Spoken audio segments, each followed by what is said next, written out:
There's a couple of people on my channel that everyone loves to hear about, and Bill the Bomb's one of them. You knew Bill the Bomb, obviously, and Lenny. Well, yeah. I know him well. I know him both very well. And how would you rate Bill as a fighter, and what was his speciality? He was an internal fighter. You just couldn't hurt him.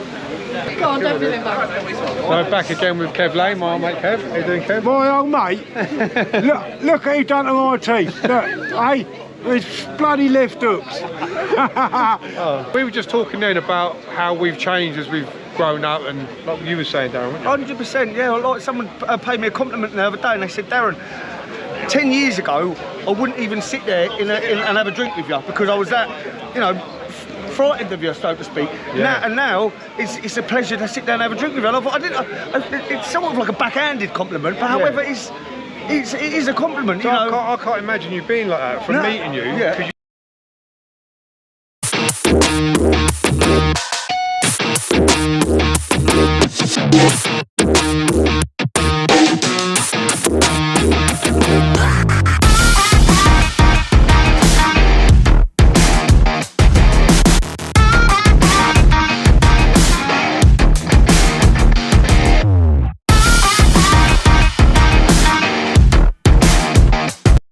Young man. Brian Emmett. Very good. Brian? Yes, lovely. It's great to have a chat with Brian today. I'm hoping to get Brian on the podcast. Yes, very much. I love you, Matt. Love you both. Thank you very much. And And you'll do a great job. Brian wants to talk about his days as a dream boy. Hi everyone, so we're here today at Baseline Force, Ella's new charity organisation, helping young men coming out of prison, getting them into boxing and weight training, sort of counselling sessions in a way, just a camaraderie. Dave's one of the mentors as well, I am as well now. So Dave, nice to see you again. And you, my friend. Good to see you. It's been, Dave's been watching the channel as well, haven't you? I am a fan. I'm actually a fan. No, me and Matt have been friends for a good 24, nearly 25 years. Yeah. I'll put a picture up when I first met Dave. I don't think you remember this. It was, I was in my early 20s, and you had just when you could have the knuckle dusters out in public, do you remember? Yeah. And we put the dusters on. But I'll put a picture up of when me and Dave first met, 25 years ago. Yeah. But you're doing in what you're doing now. I'm proud of you now. Thank you. I'm loving you doing this. You do it well. Thank you. And you're an easy bloke to actually go blur too. That's half the trick of doing an interview. You can suck it out of them, you're right. Thank you, mate. I appreciate that. Did you see my Joe Egan one I did? I did it. I've watched them all. Yeah, no, I appreciate that, Dave. What have you got planned? What are you up to these days? They're doing a 3-part series for Amazon Prime documentary at the moment. They're doing that. And they've actually got a ghostwriter living in my house, so they're bringing out a book at the same time as they're bringing out the 3-part documentary. They're bringing out Hell to Pay. Are they? Yeah, Eamon's done that. Redo. Yeah. That'd be good. Is Digitalised. Eamon doing it? They've digitalised. Oh, nice. Yeah. Big word for me, by the way, digitalised. So it's high def? Yeah, so it's all happening from the moment. The club's busy at home. Yeah, he's still in the place? Yeah. I know that what happened there was someone next door to my house was knocking their house down and building flats, and they was going to compulsory purchase my house. I didn't even understand what that was, but they'd just come along and buy it and tell you what they're paying for it, and you got no say whatsoever, because they was going to turn it into a road. The dust carts and the fire engines to get to these flats are absolutely shit myself. But strangely enough, the man who was buying it decided not to. That's nice of him. Can I talk to you, Dave, when you were doing the door work, there's a couple of people on my channel that everyone loves to hear about, and Bill the Bomb's one of them. You knew Bill the Bomb, obviously, and Lenny. Well, yeah. I know him well. I know him both very well. And how would you rate Bill as a fighter, and what was his speciality? He was an internal fighter. You just couldn't hurt him. Yeah, he loved it. He got off on it, and he couldn't hurt him. He had no sense of fear or dread, or he genuinely was going to enjoy it and thought he could win everyone. Yeah, wow. Yeah. You know what I mean? And what was he like as a person? He was quite funny. He was hilarious. Me and him got on wicked. Yeah. We used to go out raving. Yeah, and he would then mind having his shirt off, and he just looked a big bundle of bag. That's what he looked like, a great big bundle of bag, and he'd be there like, whoa, yeah, whoa, loving it. He's absolutely loving it, yeah. So I can't think of a better person to go out with, and you always felt very safe with Bill. Yeah. He had very old, very good manners. Looked after his mum, loved the ladies, looked after ladies, looked after the, you know, he had morals. Do you know what? I was with Bev, his wife, a few weeks back, and she said exactly the same thing. Not a lot of people know about Bill. He was very old-fashioned. Moralistic, yeah. You know, like he'd jump up and do that, but loved his mum, loved his children, loved your children, loved your mum, treated the ladies with respect. I would knock you out, your mate out, but say sorry to their wives after. Yeah, Always get him a cab home, you know, and not pay for the dentist, you know. It's like, old school. You don't see that a lot nowadays. No. Billy Isaacs as well, who passed away. Billy Isaacs, you lived with me when he first come to London. He lived in my flat, me and the bloke called Warren. We lived together for a year. What was Billy like? Because I've never, there's no interview with him. Absolutely hilarious. Very, very funny. He could afford to be a bit of a show-off and a bit cocky because he was a tool. Yeah. Proper tool. He was better out the ring than in the ring. You know, I know he's quite good in the ring and all that, blah, blah, blah. But outside, rolling about the floor, putting someone's door through and running in, doing the deck collecting, what we were doing when I was with him. Fearless, another one, just wasn't in there. The dread of it wasn't actually in there. I've seen him get in the ring to offer Gary Sayers out. I don't know whether you were there. That was You were there and you got in and... Yeah. And he'd have thought You Gary can see- Sayers that minute. He would have Yeah, thought he it that minute, yeah. I think they kicked off early on. It did, yeah. I don't think there's any love lost between them. No. But he was a very funny man, brilliant to live with because good little money earner. Yeah, good little money earner. He had a very attractive swagger about him, yeah. When you're internally that confident in your own abilities, and he's a big 6 foot, whatever, good looking bastard. He had a beautiful swagger, real, you know. And so, and being around certain people, you can feed off them. Yeah? You can feed off their confidence. And he made me. All my boys are bigger than me. I'm the littlest one in the lot, but he grew me. As do you, mate.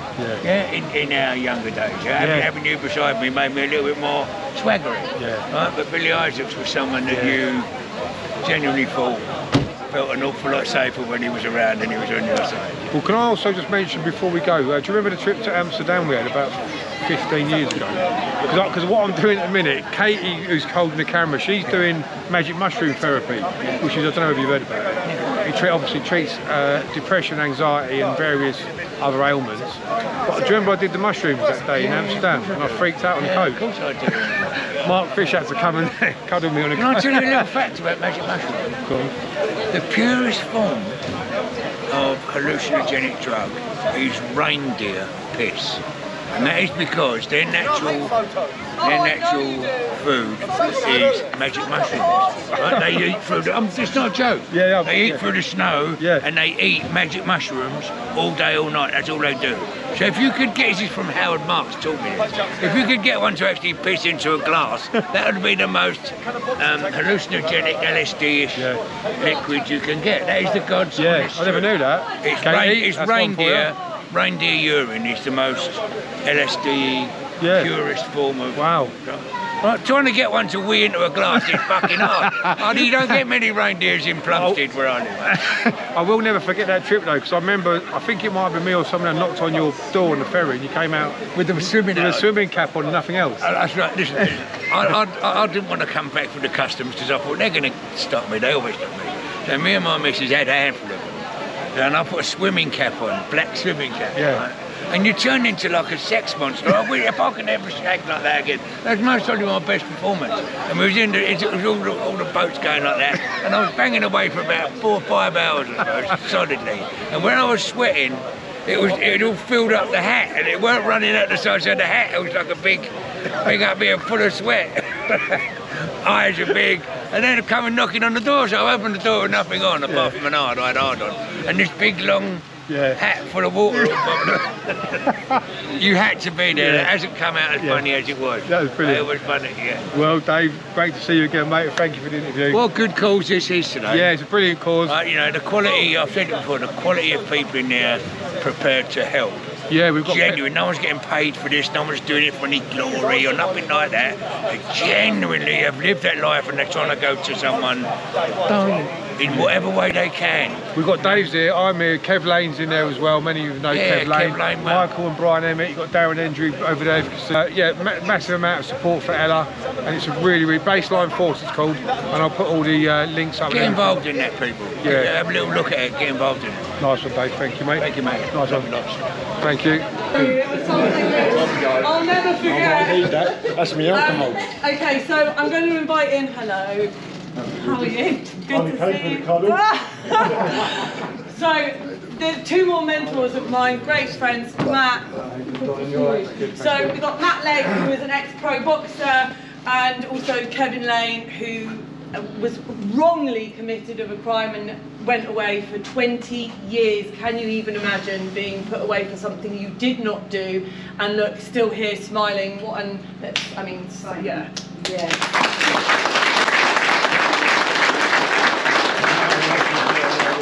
Thank you. But again, I met Matt last year when I was on tour with Michael Franzese.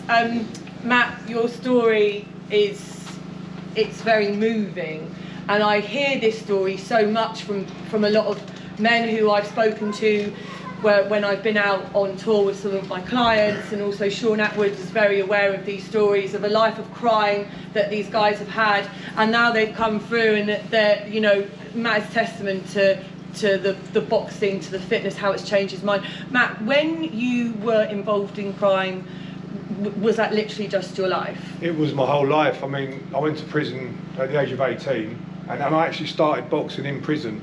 So without that it was only a short sentence, but I met a man called Norman Buckland, who many of you know Norman, like a legendary fighter on the street, but also a lovely man. And he said to me, "You're going to end up in serious trouble, the route I was going." So we took up boxing. In the prison you couldn't have gloves or gum shield and all that, so we'd wrap a pair of socks around our knuckles and literally like spar in the shower. So it was like the toughest introduction to boxing you can get. Yeah. And every time I boxed, it kept me out of trouble. When I had the 6 years out of boxing, I went back into crime. So with the boxing, it always kept me focused. Yeah, so the boxing became your life. Structure, your routine. It became my structure, my routine. Turned professional, and I only had 10 pro fights, but I had so much time out. And whenever I fell away from boxing, I would get back into crime. So the boxing kept me focused, and I wish I'd kept at it for the whole career. I got to fight a couple of big names, Anthony Joshua, James Toney. And did you fight Anthony Joshua? Did you know that? Did you meet him? Obviously. Well, nearly. Sorry, any AJ fans? No, he broke my eye socket, AJ. Oh. Yeah. When he was... Fucked my teeth. You hurt his hand. You hurt his hand. He's fucked my turkey teeth up. He's not one of my teeth out, hit me the other week. We had a sparring session, was it like 2 weeks ago? 2 weeks ago. We've been boxing together, me and Kev. We're going to do it every week, aren't we? Yeah, I don't know about that, like, he don't get hard. It was a fix. Yeah. A fix. I can't afford the teeth anyway. That was fun though. Yeah, it was good crack. I've been training hard since then to get fit, because I was out of breath. We've done a couple of rounds, didn't we? My last session, I'd been in the gym at 6:30 that morning, Booth's Boxing, drove from there to Newport Pagnell on a Friday morning, done the pads, and he goes, right, let's film you. And he puts it up, I thought, well, go on, fuck on. Yeah, you're good though, you've got to give a few good shots. We was like a couple of old drunkards.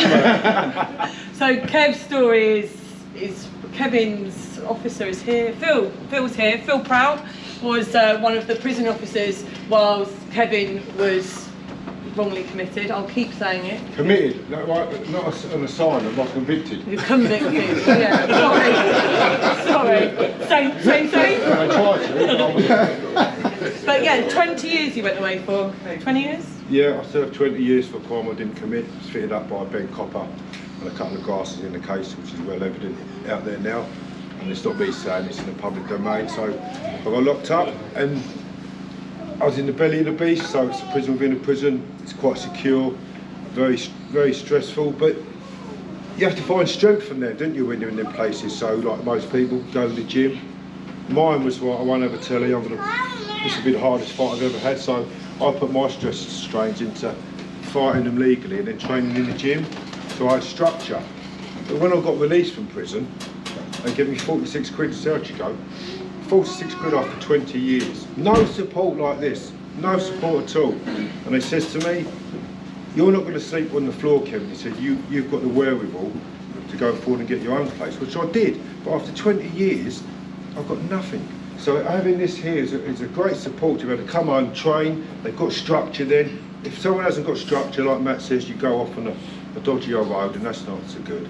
So I'm in great support of this. I'm going to do all I can to support it. I can actually supply fucking Elgin from Young Company and all. Yes, exactly. But at an affordable rate and cost. Right? That's fact. But I do supply housing, and I would gladly, it'd be transparent, cost only, to provide housing for the charity. Thank you. Very much. And that's my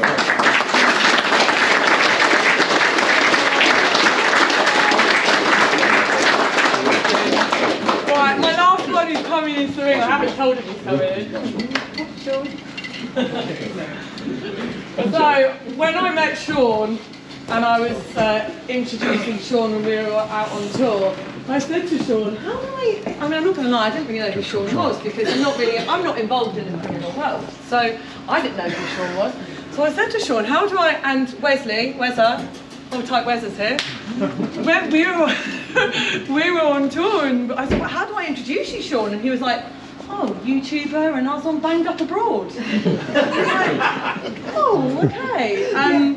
So, do you want to introduce yourself, Sean? Oh, thank you. It's not about me, Ella. It's about what you're doing here and why I think it's so important. Thank you. You know, we've interviewed almost 1,000 people now who've been involved in crime, and we see the same thing over and over again. The video touched on it. Childhood abuse or trauma leads to young people. They don't have the tools to deal with it psychologically. So, as they get older and they've got these demons from that trauma, they get into drugs. The women get into sex work, or pickpocketing, or shoplifting. The men get into selling drugs, stealing cars, robberies. And we've just seen it hundreds and hundreds of times in the interviews that we've done. The people who stop, primarily fitness, sports, martial arts, boxing, is one of the things that's saving these guys' lives. Nearly all of my friends, male friends, from when I was involved in drugs in America are dead. My best mate, wild man, he died 2 years ago. He was only in his 40s, from multiple organ failure from all the drugs he'd done throughout his life. The only ones who are still going are involved in sports and fitness, and that's why, Ella, you're saving people's lives doing this, literally, because they're at a junction in their lives, it's a crossroads. If they keep going down that road of criminality, they're going to end up dead or serving life in prison. So, God bless you what you're doing here. Hi everyone, so I'm here with Darren Hendry, bare knuckle fighter. You've done boxing as well, haven't you? Yeah, that's right. You've done cage fights as well? I had 2 fights, won one, lost one. Still done it as Yeah, well? had a little go, a little crack. I turned up today, but we're doing Baseline Force, which is a new charity that Ella's organised, which I spoke about. Darren's another mentor for the charity. Didn't realise Darren's been watching my channel as Yeah, well. 100%, yeah, 100%, mate, of course. And he likes it as well. Yeah, which is 100%, good. yeah. We were just talking then about how we've changed as we've grown up, and like you were saying, Darren, weren't you? 100%, yeah. Like someone paid me a compliment the other day, and they said, Darren, 10 years ago, I wouldn't even sit there and have a drink with you because I was that, you know, frightened of you, so to speak. Yeah. Now it's a pleasure to sit down and have a drink with you. And I thought, it's somewhat of like a backhanded compliment, but however, it is a compliment, So you know. I can't imagine you being like that from meeting you, because you've got an easy going down. Yeah. Everyone always says to me, they expect me to be 20 foot tall and breathe fire out my mouth. You know, some of the names of the reputation I sort of had. So you were very volatile. Very. I had a hair trigger temper. Do you know what I mean? I've got that as well. And it's like you've still got it, but you try to keep it buried. But nowadays, when you know what you can do, I'm not saying I'm Superman, but when you know you can have a row, whatever, you don't have to go around giving it the big. And people like yourselves as well, very easygoing, very approachable. Do you know what I mean? Yeah. When you need to do it and you have to do it, you switch it on. 100%. Because it's always there. I'm 47 now, but I know it's always going to be there, and it's only for the right reasons. I've always believed the fights I've had were for the right reasons, and I can justify them. Yeah. I've always made sure that when I walk away from it, no one can say You started that, you was a bully, yeah, you So picked I've on always it, tried to make sure I could do the right thing. Yeah, in that 100%. sense. But obviously, sometimes you might make mistakes, and To me, a bully is someone that will pick on someone Yeah. weaker than him or something like that. Me, when I wouldn't give a fuck who they were. If anything, if they was more, the bigger they were, I'd want that more. But so now, that's what I do. I'd rather fight the hardest person than the weakest. than the weakest, yeah. Or if you're outnumbered, because you can't be called a bully. In that No, sense. exactly. The weaker people, I'd find it hard to hit a weaker person. Of course. I remember I cracked a lad with glasses when I was about, it was his fault, but I was about 15, 16. And to this day, not saying people with glasses can't have a row, I'm not saying that, but I still feel guilty about this to this day, you know? Yeah, you feel guilty. Yeah, Ronnie but- Cray had glasses, so you. Yeah, well, yeah. But I know what you mean, though. I'd feel the same. You know, you see someone's glasses get knocked Do you know, off. but if I go out now, if someone pushes into me in a bar, I'll apologise to them. Well, I do you do. know what I mean? Well, I do. If someone could hit me over the head with a bottle, I'll probably up there sweeping the glass I'll up. tell you what happened, though. When you say sorry and they give it the big one, that's when it. Take it as a weakness. If Yeah. people want, if the image I portray can be deceived as weakness, then that's on them. And then they'll when they meet people like us, then weakness isn't the thing they're going to remember, is it? Yeah. But being manners and being polite to people and being approachable doesn't cost nothing. No, do you know what I mean? I've always believed treat people how you want to be treated. I'd rather stop a fight or stop someone getting hurt than make it worse. 100%, 100%. Especially if you've got that strength, you can use your strength for good, so to speak. I'd rather do that. 100%. I don't throw my weight around. You don't throw your weight around now, and Completely agree, but like I say, people like yourselves and some of the lads here, and this is why I think this charity's so good, because it's helping people who come out of prison. I mean, I know you've done a bit of Bird as well. You come out of prison, it seems like people turn their back on you, don't want to know about you, you know. For when I've done it, I've only done a couple of little holidays, but I know everyone says they're innocent, but I was very hard done by what I went away for, do you know what I mean? It was, a load of shit. And I come out and I found that so-called friends weren't there and people turned their back on you, and I think this charity's helping people who think they haven't got nowhere to turn to, ex-convicts and shit like that.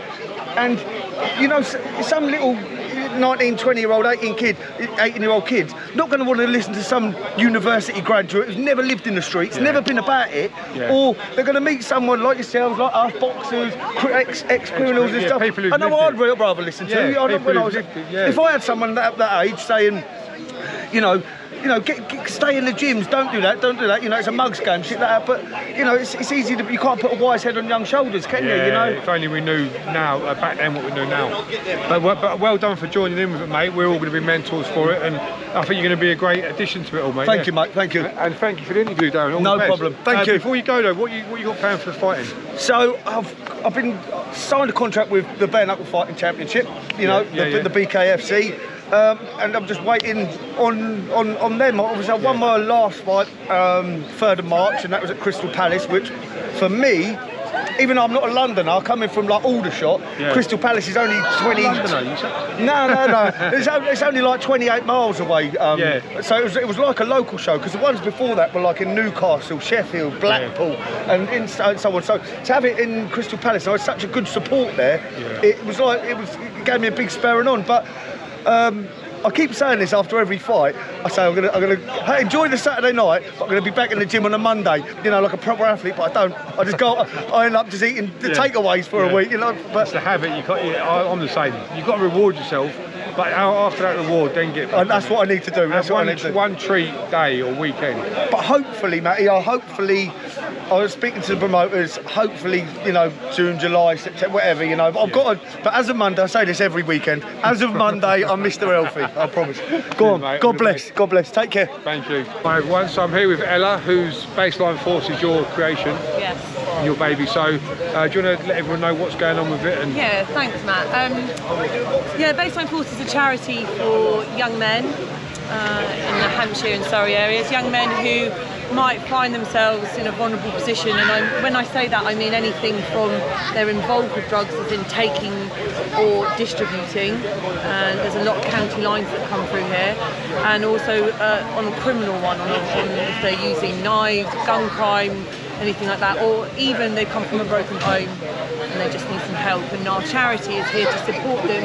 We want to get them into the gym, get them boxing, show them that there's a better way of life, and we get them on our 6-step program, and we mentor them to get them back into a way of life which they can be proud of. Really, really good. Such a great idea. And you've got, so like Dave said, there's so many good people on board. It's amazing. And so you're going to actually branch out as well. You're hoping to branch out. Yeah, I would love to. So we're based here in Hampshire, in Farnborough. So we'll be covering the Hampshire and the Surrey area. But my dream, my goal is to have this in every county of the UK. I don't want to stop here. You're from Milton Keynes, and I think even having something in Milton Keynes for people as well, I think it will be fantastic. I think it'll go down really well, and I'll be there to support you. We've got Kev Lane and Dave and everyone else, so yeah, I wish you all the best of it. Lovely. Oh, thank you. Thank you. Thank you. So my God, don't feel embarrassed. So back again with Kev Lane, my old mate Kev. How you doing, Kev? My old mate, look what he done to my teeth. Look, hey, with bloody left hooks. Hey, we had a good spar. We've got to get back on them as well, haven't we? Yeah, you need to knock it back. But yeah, we're down with Kev. We're doing Ella's baseline force. That's right. Which is going to help prisoners, young men getting out of prison. So they need mentors, they need help, and being pushed the right direction. Kev's one of the mentors. I am myself. Dave Courtney's here. You've got the Emmett brothers, Michael, Brian, Darren Hendry as well. Have I missed anyone else? No, see there were a varied amount of backgrounds there. Some rough and ready, some fucking street fighters, some bleeding bare knuckle fighters, boxers. But what they all recognise is structure and support, and having somewhere to come like this and have a network behind them, and it'll stop them going back into crime, hopefully. A lot of people get released from prison with nothing. I got 46 quid out the door after 20 years. I had nothing. So we're all going to be now helping out as much as we can. Yeah, as much Such as a we great can. cause. Here we go. Well done, young man. Brian Emmett. Done really How you good doing, there. Brian? Yes, lovely. It's great to have a chat with Brian today. I'm Thank hoping you. to get Brian on the podcast. Yes, very much. I love you, Matt. Love you both. Thank you very much. And And you'll do a great job. Brian wants to talk about his days as a dream boy. Undercover. Yeah, undercover. Lovely to see you. And you, Brian. Lovely being thanks for supporting the channel, because Brian Will watches do. the channel. Well Well done. done. Yeah. But I can't wait to get Brian's got some stories about his, well, He's got loads so of many stories. years Yeah, loads of involved in every underworld figure you know. Brian has been around them. Yes. And you've done your own bits and bobs. Oh, and- yeah. So we've got to have a great podcast at some point. Thank you for that, Yes. mate. We're launching, me and Brian are launching a new product. It's called a dick enlarger. Right? But what we do, we're going to charge you $5.99 and send you a magnifying glass. Be It's my good, goal as well. Lovely to Hello, see you, everybody. Matt. And you. Yes, lovely. Love it. Michael's Love going to you. touch on as well. Excuse me, justice for this man. Let's have it right. No more crap dialogue. This man needs to be released from all that because it's right. He deserves his freedom in his spirit. He's a good man. It's my pleasure. And I mean that. Pleasure. Take care, Michael. Make sure we get to see each other. Yeah, Michael, definitely. Take care. See you I'm soon. looking forward to getting Brian and Michael's going to come on as well on the podcast. She weren't so big. Can I put my arm around your waist? But lovely to see Kev again. It was only a couple of weeks since we last met. And So I'm going to be doing what's called a table with Kevin Lane soon. It's just a meal, and I'll be doing a varied few of them. I've got to do another party soon as well for everybody that came from the last one, the reimbursement of that, and I'll get that organised soon. But I'm going to be doing what's called a table with Kevin Lane, and we'll be having men at the table who I invited, with 5 or 6 of us, over a drink and some food. Not everybody has to drink, and it'll be filmed, and the discussions will come out of that. Will be oh, great. you're doing like a boxing one. So I'll have to like do. a boxing one, I'll have like Mum, me, Gary, Kenny Collins, Duncan Campbell, James Smith. Sit down around the table. Sit that's around really at the good. table, and there'll be different factions of groups that I'll be having there. And I'll be doing one obviously with Matty and a few other Oh, candidates. mate, I look forward to that. Yeah, it'll be good. Nice one. Thank you, Kev. No, you're welcome, and I love it. I love it about Matty. I'll tell you. Do you know what he done to me the other day? He just like went like that, and it made me realise the difference in the heavyweight divisions when you can be fast in that. And I just took off like a gnat. Like he just swatted me. And you got me with a few good Oh, shots. shut though. your You face. did. I loved it. Do you know what? I loved it. And do you know what? Next time when we do it, it'll be so smooth and it'll be lovely. And I can't wait to do it. I've been mate. running up and down the It's stairs to get fit for next time. great. I'm going to chase you next time. Cheers, Kev. Come on, Love once you. again. Love you. Yeah, take care.